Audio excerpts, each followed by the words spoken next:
Hey everyone, so I have this vegetable peeler right here, and I just want you to see how it looks.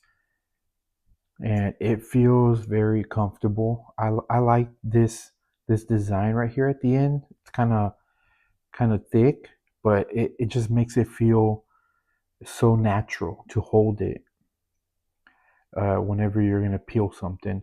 And you can see the little teeth or blades or whatever you want to call it right here. um, they're pretty sharp. So just be careful whenever you do get it, or if you get one, just be careful because they are pretty sharp. But I'm going to be using this on a potato, and I just want to demonstrate or show you how it works. So you can see this is a brand new potato.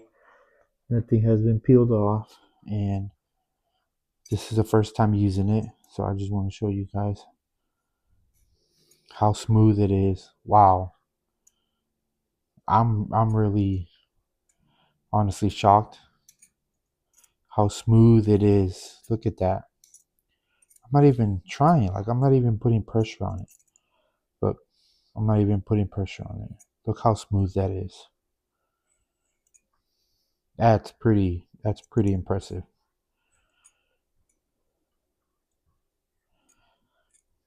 And you can definitely use this with anything else, any vegetables, apples, whatever it is you want to peel. This makes it so much easier. You don't have to be putting pressure or look at that. That's so smooth. That's really These are really sharp, like I had mentioned, and I think that's what makes it so much easier to peel off.